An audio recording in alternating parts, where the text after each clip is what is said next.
La forêt s'étend sur 15 000 à droite et sur 12 000 à gauche. Le plus proche village habité se trouve à environ 7 miles anglais vers la gauche. Le plus proche Schloss habité auquel se rattachent des souvenirs historiques est celui du général Spilsdorf, à quelques 20 000 vers la droite. J'ai dit le plus proche village habité. En effet, à moins de 3 000 vers l'ouest, dans la direction du Schloss du général Spilsdorf, il y a un village abandonné. Sa charmante petite église, aujourd'hui à ciel ouvert, renferme dans ses bas-côtés les tombeaux croulants de l'altière famille des Karnstein, aujourd'hui éteinte, jadis propriétaire du château, désert lui aussi, qui, au cœur de l'épaisse forêt, domine les ruines silencieuses de l'agglomération. Sur la cause de l'abandon de ce lieu impressionnant et mélancolique, une légende court que je vous narrerai une autre fois. Pour l'instant, je dois vous dire combien les habitants de notre logis sont peu nombreux.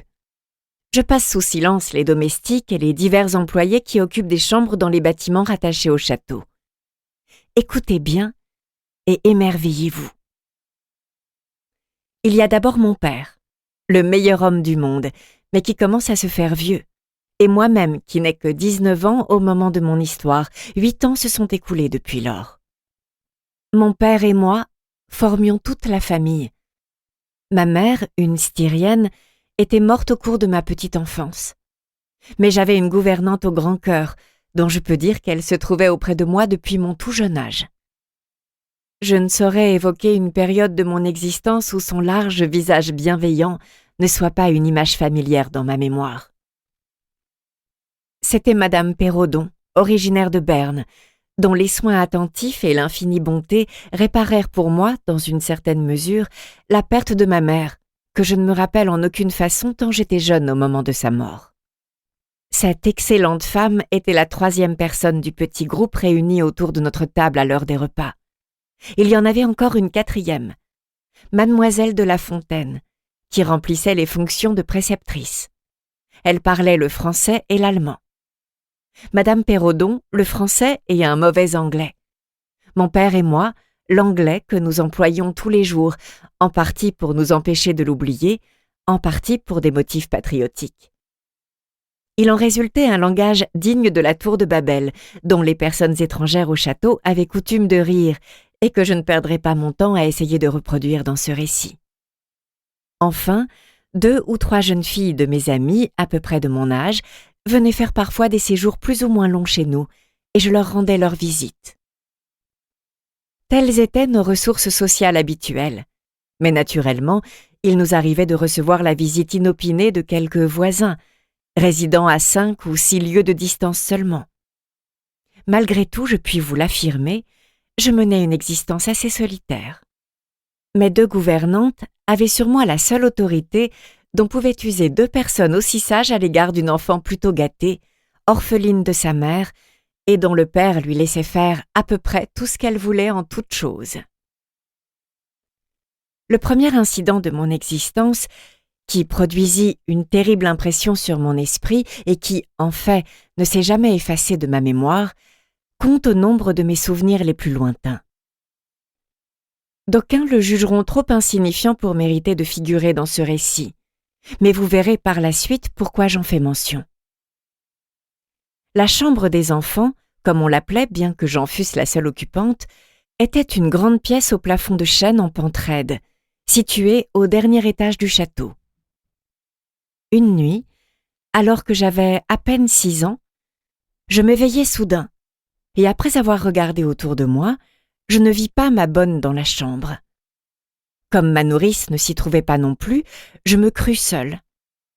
Je n'eus pas peur le moins du monde, car j'étais un de ces enfants heureux que l'on s'applique à garder dans l'ignorance des histoires de fantômes, des contes de fées et de toutes ces légendes traditionnelles qui nous font cacher notre tête sous les couvertures quand la porte craque brusquement ou quand la dernière clarté d'une chandelle expirante fait danser plus près de notre visage l'ombre d'une colonne de lis sur le mur. Contrariée et offensée de me retrouver négligée de la sorte, car tel était mon sentiment, je commençai à geindre, en attendant de me mettre à hurler de bon cœur. Mais à ce moment précis, je fus tout étonnée de voir un très beau visage à l'expression solennelle en train de me regarder d'un côté du lit. C'était celui d'une jeune fille agenouillée, les mains sous mon couvre-pied. Je la contemplais avec un émerveillement ravi et cessai de pleurnicher. Elle me caressa de ses mains, puis s'étendit à côté de moi et m'attira contre elle en souriant. Aussitôt, j'éprouvai un calme délicieux et je me rendormis. Je fus réveillée par la sensation de 2 aiguilles qui s'enfonçaient profondément dans ma gorge et je poussai un cri perçant. La jeune fille s'écarta d'un mouvement brusque, les yeux fixés sur moi, puis se laissa glisser sur le parquet et, à ce qu'il me sembla, se cacha sous le lit. Alors, ayant vraiment peur pour la première fois, je me mis à hurler de toutes mes forces. Nourrice, bonne et femme de chambre entrèrent en courant. Après avoir entendu mon histoire, elles feignirent d'en faire peu de cas, tout en s'efforçant de me calmer par tous les moyens. Mais malgré mon jeune âge, je discernai une expression d'anxiété inhabituelle sur leur visage blême, et je les vis regarder sous le lit, inspecter la chambre, jeter des coups d'œil sous les tables et ouvrir les armoires. Après quoi la femme de charge murmura à l'oreille de la bonne « Passez votre main dans ce creux sur le lit, quelqu'un s'est bel et bien couché là, aussi vrai que vous avez omis de le faire. L'endroit est encore tiède. » Je me rappelle que la bonne me cajola tendrement. Après quoi, les 3 femmes examinèrent ma gorge à l'endroit où j'affirmais avoir senti les piqûres. Et elles déclarèrent qu'il n'y avait pas le moindre signe visible que pareille chose me fût arrivée. Elles restèrent auprès de moi pendant toute la nuit. Et désormais, une servante me veilla dans la chambre jusqu'à ce que j'eusse atteint mes 14 ans. À la suite de cet incident, je restai pendant longtemps très nerveuse. On fit venir un médecin qui était un homme d'âge mûr. Avec quelle netteté je me rappelle son visage long et blême à l'air sombre, légèrement marqué par la petite vérole et sa perruque brune. Pendant plusieurs semaines, il vint au château 1 jour sur 2 et me fit prendre des remèdes, ce qui naturellement me parut détestable. Le matin qui suivit la nuit où je vis cette apparition, je fus en proie à une telle terreur que bien qu'il fît grand jour, je ne pus supporter de rester seule un instant. Je me rappelle que mon père monta dans ma chambre, se posta à mon chevet et se mit à bavarder gaiement. Il posa plusieurs questions à la nourrice, dont une des réponses le fit rire de bon cœur. Enfin, il me tapota l'épaule, m'embrassa et me dit de ne plus avoir peur. Tout cela n'était qu'un rêve dont il ne pouvait résulter aucun mal sur moi.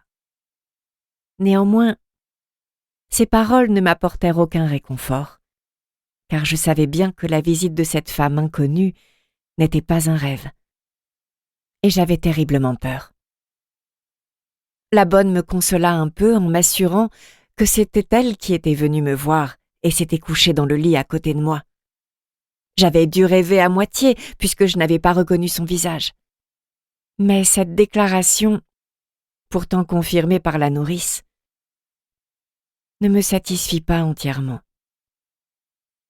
Je me rappelle encore au cours de cette journée qu'un vénérable vieillard en soutane noire entra dans ma chambre avec la bonne, la nourrice et la femme de charge. Il leur adressa quelques mots, puis me parla d'un ton bienveillant. Il avait un visage très bon, très doux, et il me dit qu'ils allaient prier tous les 4. Ensuite, m'ayant fait joindre les mains, il me demanda de prononcer doucement pendant leur oraison la phrase suivante. « Seigneur, entends toutes les prières en notre faveur pour l'amour de Jésus. » Je crois que ce sont bien les mots exacts, car je me les suis répétés souvent, et pendant des années, ma nourrice me les a fait dire au cours de mes prières.